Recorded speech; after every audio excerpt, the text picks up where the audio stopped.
Hola, hola, hola. Bienvenidos a Big Left. Puse acá la cámara en una quebrada y logré sentarme en este lugar donde uno puede pescar aquí. Es una escalerita que hice entre medio de una quebrada que está lleno de quilas de... La mora la saqué toda, hay mucha nalca y hoy día voy a descansar porque yo estoy trabajando duramente en hacer campo. Hacer campo es sacar de raíz muchos matorrales. Primero voy con el serrucho, después voy con el rozón, después voy con el asadón. Con el asadón voy sacando las raíces y finalmente encuentro siempre piedras porque estoy cerca del río, encuentro muchas piedras y las piedras las tiro, las junto, las ocupo para hacer canales para todas las vertientes. He encontrado, hay uno, dos, cinco vertientes. Las cinco vertientes las he tenido que canalizar con piedra y, y se me pone el dedo en garra. La mano me duele el hombro, etcétera. Entonces tengo que descansar. Y para eso voy a leer ahora este libro. Estoy presentándolo. Este libro se llama Historia de Chile, de Jaime Izaguirre. Yo veía a mi padre que este libro lo valoraba. Mi padre fue miembro y presidente de la Real Academia de la Historia en Chile y le hacían valorar trabajos de historia y calificarlos. Entonces él pasaba leyendo textos de historia y siempre se remitía a las fuentes, iba a la Biblioteca Nacional y tenía sus tarjetas donde él anotaba. Entonces él encontraba que este libro era el mejor libro de historia de Chile, este, de Jaime Seguirre. Pero después se vendió la biblioteca, yo andaba en otra y la biblioteca de mi padre se remató. Y este libro lo encontré en una librería de libros viejos que se llama Ribano, que ahí pueden encontrar tesoros. Es la mejor librería que hay en Chile, que son de libros viejos, porque los mejores libros son los viejos. Si ustedes van a una librería nueva, no sirve, no encuentran algo bueno, realmente. Entonces aquí voy a hacer lectura de algunos pedazos. ¿Y qué pasó? Que yo esto lo leí, o sea, veía a mi padre y el primer libro serio que leí en mi vida fue este. Y eso fue cuando cumplí 10 años. Yo cumplí 10 años y dije, ya ahora tengo que leer cosas de grande. Y me puse a leer este libro y había partes, había trozos que no entendía. Decía, ¿qué es esto? Un niño de 10 años no puede entender eso. Entonces sencillamente lo saltaba. Y me quedaba con el relato del viaje de Hernando de Magallanes, con Sebastián Elcano dando la vuelta al mundo, la expedición de Diego de Almagro, la expedición de Pedro de Valdivia, eh, la fundación de Santiago, las batallas con los araucanos, esas cosas. Eso lo leía y lo entendía, porque era un relato de una historia. Pero lo otro no podía entenderlo y me lo salté. Y ahora que esto lo encontré el año pasado, sí, el año pasado, volví a leerlo después de 60 años, o sea, 60, 50 años, 50 y tantos años, porque, como les digo, lo leí a los 10 años y ahora con 64 años lo releí y me fascinó. Y lo que más me fascinó fue lo que no leí cuando tenía 10 años, porque no lo entendía. Y eso es lo que yo les voy a leer a ustedes. Lo que yo no entendía a los 10 años, a los 10 años lo que me les salté. Y vamos con eso, señores. ¿Dónde quedó el anteojo? Ah, y vamos con eso. ¡Aleluya! Gloria al pulento, al Señor de los ejércitos. Ya, esta es la segunda parte. Dice, Europa y el Nuevo Mundo. La nación española. Los orígenes. Comienzo a leer solemnemente este libro, que no tiene desperdicio, pero tengo que ir seleccionando precisamente textos que tienen muchísima nutrición. Vamos para adelante. En el extremo occidental de Europa, como un muro que cierra el Mediterráneo y puerta que se abre hacia el Atlántico, se alza la península ibérica. Su suelo ha sido el crisol donde a través de muchos siglos se han ido fundiendo razas y culturas hasta decantar los rasgos propios e inconfundibles del pueblo español.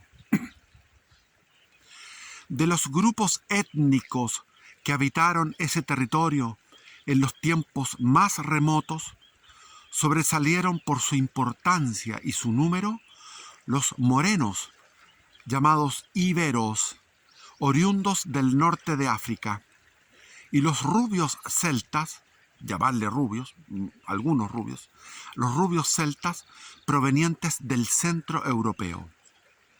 Los celtas se ubicaron en lo que es actualmente Galicia y Asturias. Su aleación, es decir, su fusión, fue obra de siglos y llegó a definir un tipo humano preciso: individualista, valeroso, sufrido, leal. Resistió implacable a Roma y a las invasiones antiguas. A Roma, la potencia más fuerte de la antigüedad, la tuvo en jaque 2 siglos. 2 siglos se demoró Roma en conquistar la península ibérica. Solo el año 19 a.C. pudo ella romper las últimas resistencias y dominar toda la península. Bajo el imperio de Roma, el territorio hispano adquiere conciencia de su unidad. El latín, idioma del vencedor, elimina las lenguas indígenas. Su derecho va generalizándose, aunque con adaptaciones al medio. Diría también la filosofía de los griegos y toda la cultura de los griegos y de los romanos. El régimen de las ciudades de la metrópoli, así como sus calzadas, sus caminos, acueductos, circos y teatros, hallan su símil en la zona dominada. El último y decisivo paso unificador se da con la acogida de la religión cristiana. La nueva doctrina sostiene la igualdad esencial de los hombres y su llamado a la salvación eterna en virtud de los méritos de Jesucristo, Hijo de Dios encarnado, a los que el individuo ha de adherirse mediante la fe y las obras. En el siglo V llegan desde el norte, el siglo V, ya 400 y tanto, los años 400 y tanto, llegan desde el norte, desde los lugares de la Gran Germania, a la península, diversos pueblos de origen germánico. Ellos estaban, por ejemplo, los alanos, los visigodos, los vándalos. Uno de ellos, el visigodo, logra enseñorearla políticamente, logra dominarla. Eran 500.000 visigodos que dominaron a una población de 6 millones de romanos, llamemos, que era la fusión de romanos con griegos, con fenicios, con tartésicos, con iberos antiguos, celtíberos y celtas, etc. Sin perjuicio de adoptar las formas de la cultura hispano-romana. Es decir, llegaron los visigodos, lograron dominarla, 500.000 sobre 6 millones, sin perjuicio de adoptar las formas, porque admiraban la cultura romana y adoptaron las formas hispano-romanas. Entre la Iglesia y el Estado se produce un estrecho contacto. De una parte, los obispos son nombrados por el rey.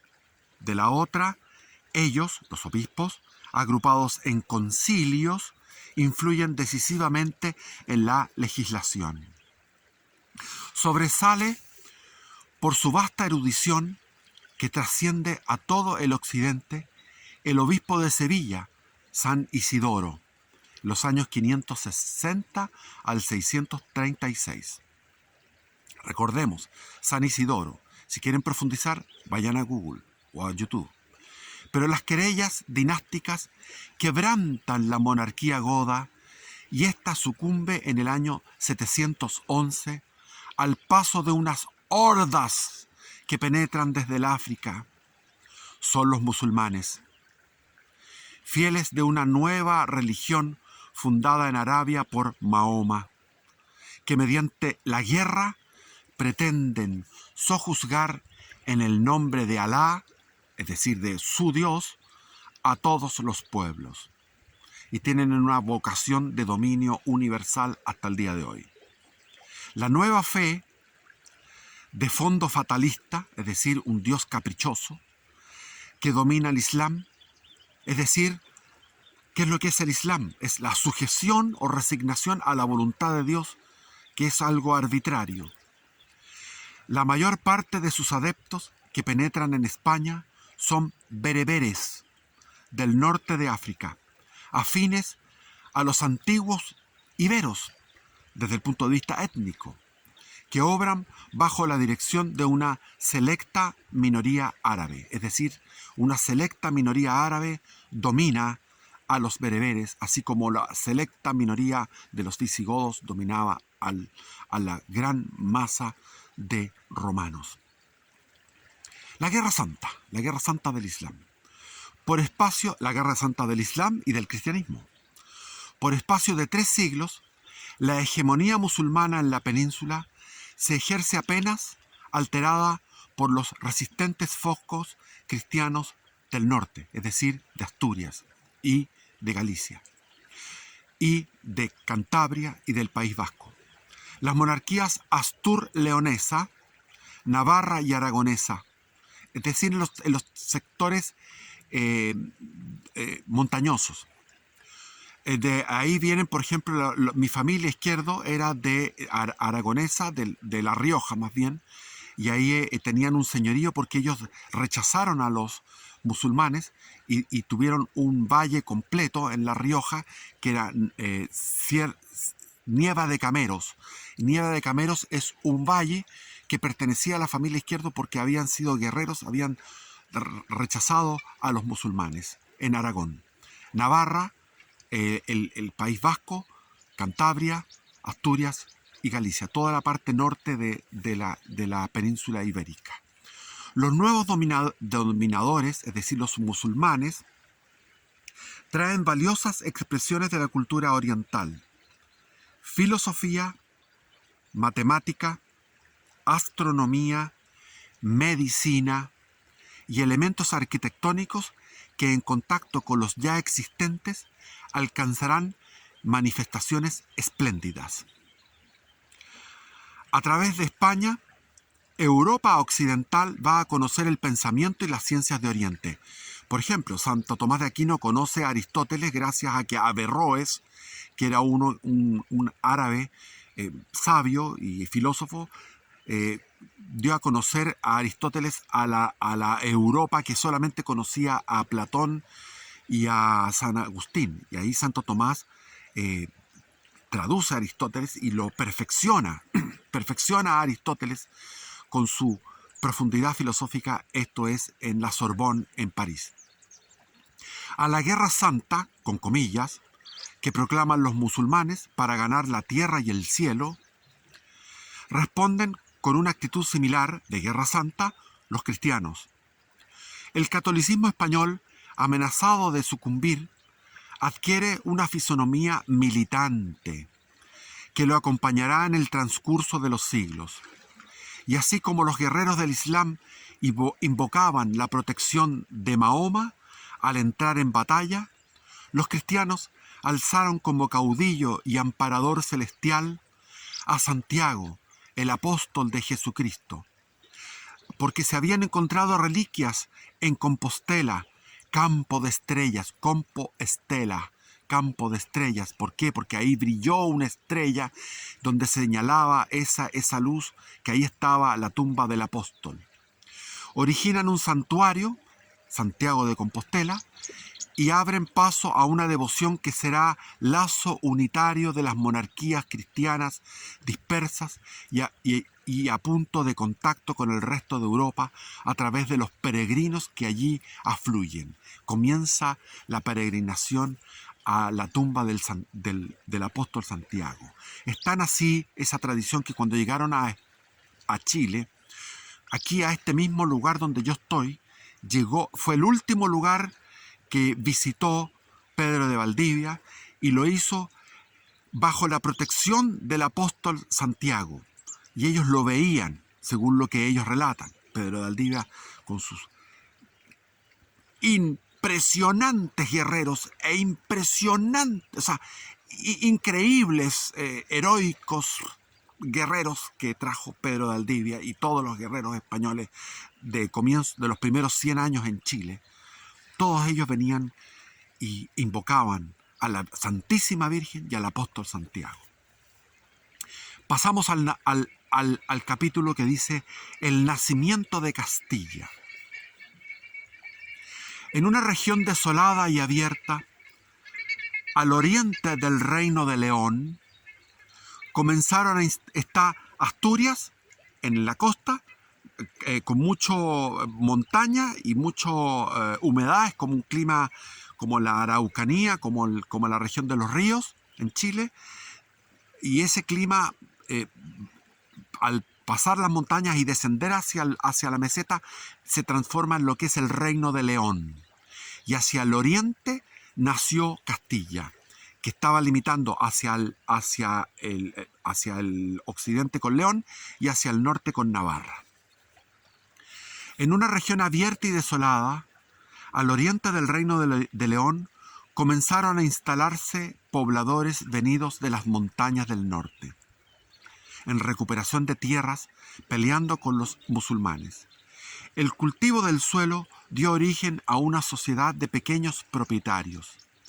Para defenderse de los ataques musulmanes, alzaron numerosas fortalezas, que dieron el nombre de Castilla a la comarca. El nuevo núcleo adquirió características peculiares. Fue un islote de hombres libres en medio de regiones donde primaba la clase servil. Fueron hombres aventureros, fue como el lejano oeste, como los cowboys que iban hacia el lejano oeste. Eran hombres que iban hacia una zona, tenían que pelear con los musulmanes, defenderse con castillos y ser hombres libres que vivían como pequeños propietarios con 50 hectáreas, más o menos.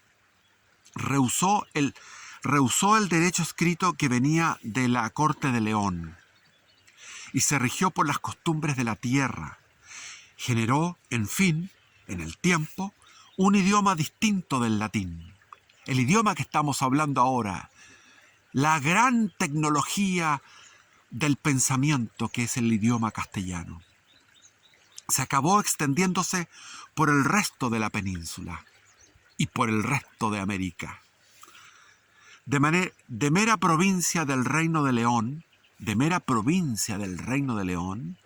Castilla se transformó en condado independiente a partir del año 10.035, en reino.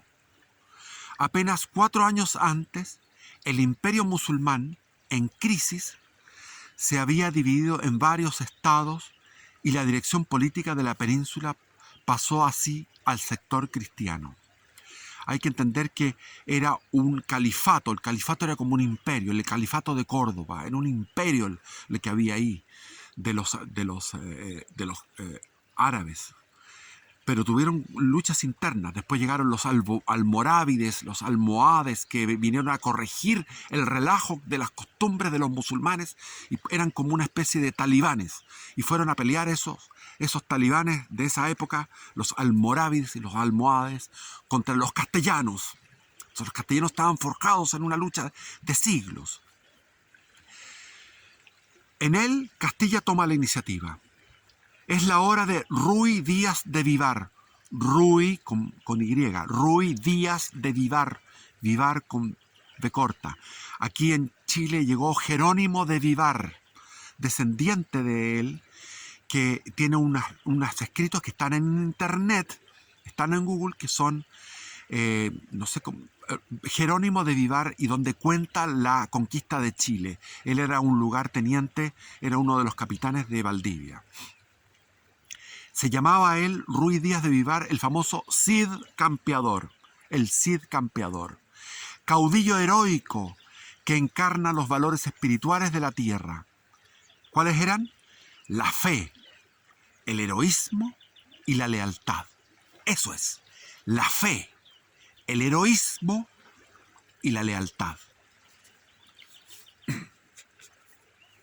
Castilla, refundida con León, se fundieron, y gracias a Fernando III el Santo, que fue un santo, se enancha hacia el sur, hacia Andalucía, a través de lo que fue esa batalla de Navas de Tolosa, gloriosa batalla, donde se demostró un gran espíritu heroico del hombre castellano. Aragón y Cataluña, bajo el cetro de Jaime I, avanza hacia el sur por Valencia, hacia el suroriente, por Valencia y las Islas Baleares.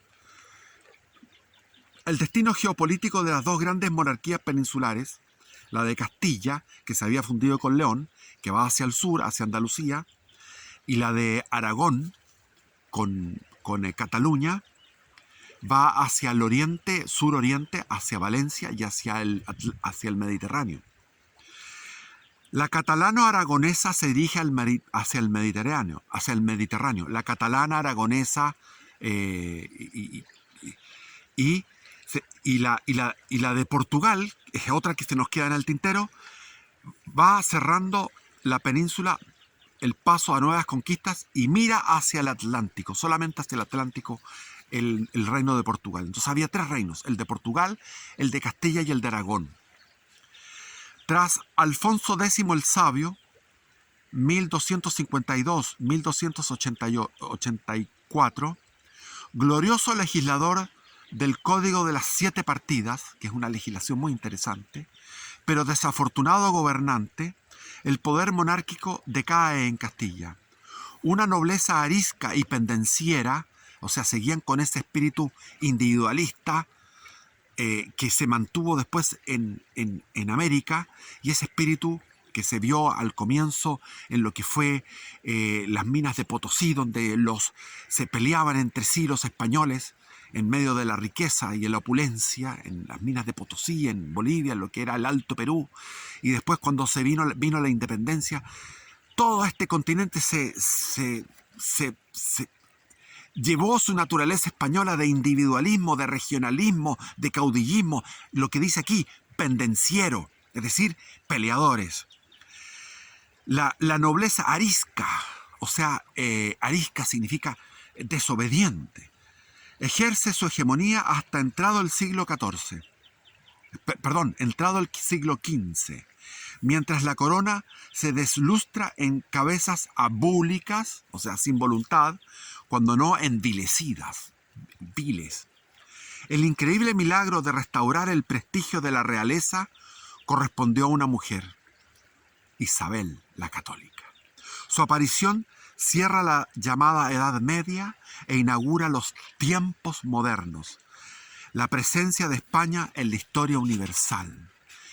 ¿Cuán importante es Isabel de Castilla, que merece ser canonizada como santa por la Iglesia, pero no ha sido canonizada porque hay un lobby judío que la rechaza?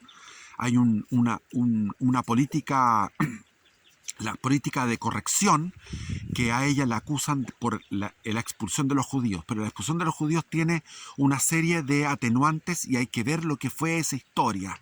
Por lo tanto, hay que verla con detalle, y eso es para 2 o 3 videos. No vamos a entrar en ese detalle, no es lo que dice el libro. Alborada del Imperio, otro capítulo, la Alborada del Imperio. Tenía la reina Isabel 23 años de edad cuando en 1474 empuña el cetro de Castilla.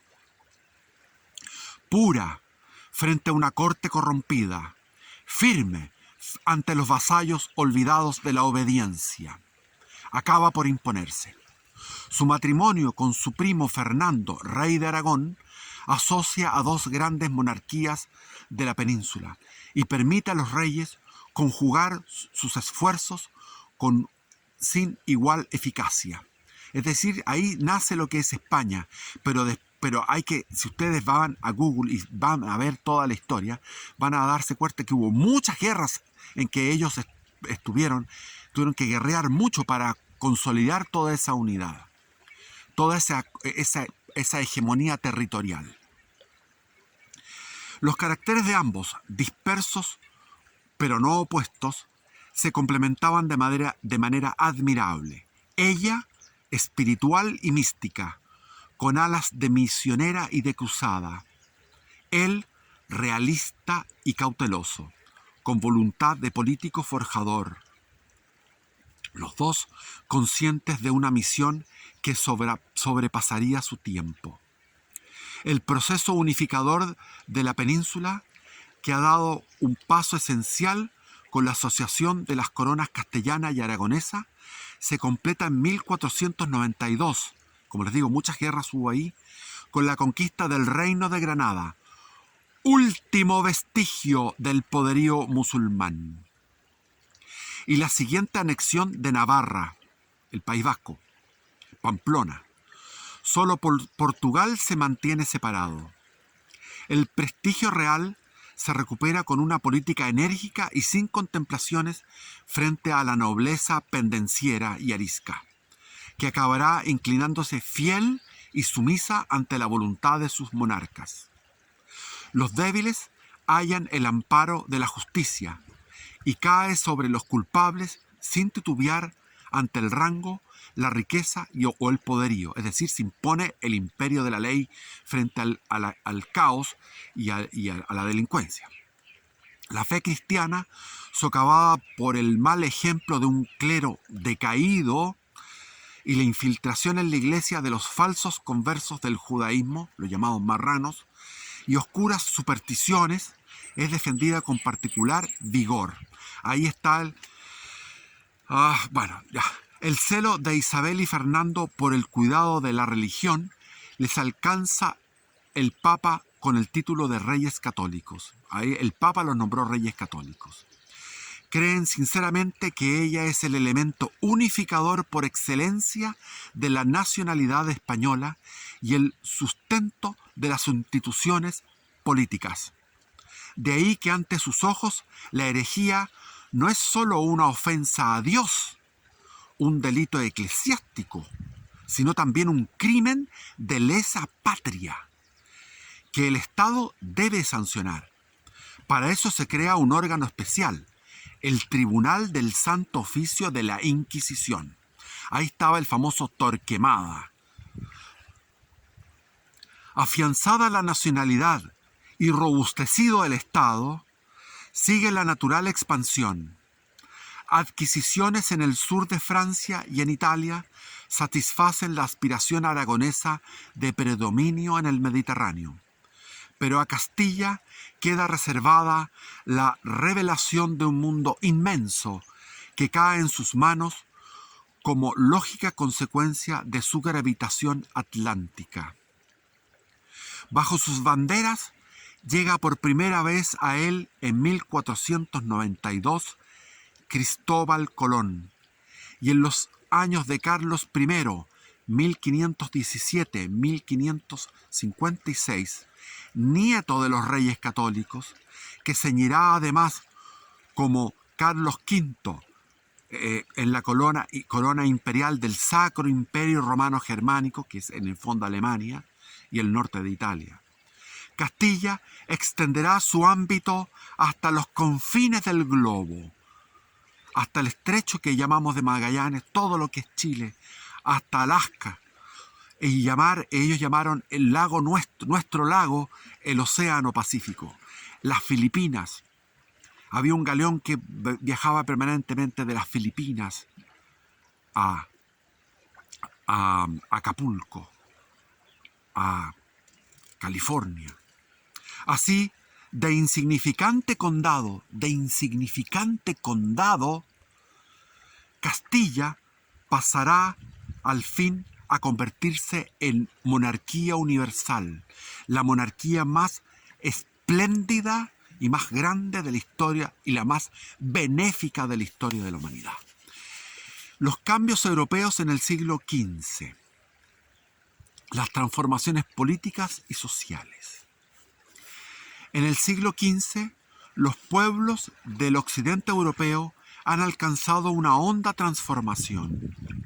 Las ideas unificadoras del imperio universal y prelación del papado, por un tiempo dominantes, se encuentran en crisis. Ahora, por el contrario, emergen potentes las nacionalidades con su personalidad propia e inconfundible, y dentro de ellas el poder real, abatido en siglos anteriores por la supremacía nobiliaria, por los señores feudales. Va recobrando su autoridad, el poder central va recobrando su autoridad y concentrando los poderes antes dispersos en la supremacía nobiliaria y en los poderes locales. Una nueva clase, la burguesía, generada por el crecimiento de las ciudades y el desarrollo de la industria y del comercio, va a empezar a pesar en la vida social. Los reyes encausan su ascensión y se apoyan en ella para abatir el poder de los nobles. Los reyes encausan su ascensión y se apoyan en la burguesía para abatir el poder de los nobles, que eran los descendientes de los reyes, de los señores feudales. En Alemania e Italia, donde estaba el Sacro Imperio Romano Germánico, la consolidación de la autoridad de los príncipes no ha corrido paralela con el proceso de unificación territorial. El primero de estos países se haya dividido en más de 400 microestados. Alemania, 400 microestados, con un régimen propio, que tienen por punto de unión el emperador y la dieta. La dieta es una contribución. Italia aparece asimismo fragmentada en varias repúblicas y monarquías que se celan entre sí. Génova, Venecia, etc. En uno y otro caso, el sentimiento nacional colectivo no ha logrado absorber en su beneficio la concentración de poderes en los príncipes. La pluralidad de estos y sus rivalidades lo han impedido. La situación se presenta diferente en las grandes naciones de la órbita atlántica. Esto es importantísimo. La situación se presenta diferente en las grandes naciones de la órbita atlántica. Francia ha alcanzado su unidad territorial gracias a la hábil gestión del rey Luis XI, 1461-1483, que logró destruir a los más fuertes señores feudales. Inglaterra se ve alzarse con Enrique VII, 1485, el poderío real sobre las ruinas de la nobleza en la guerra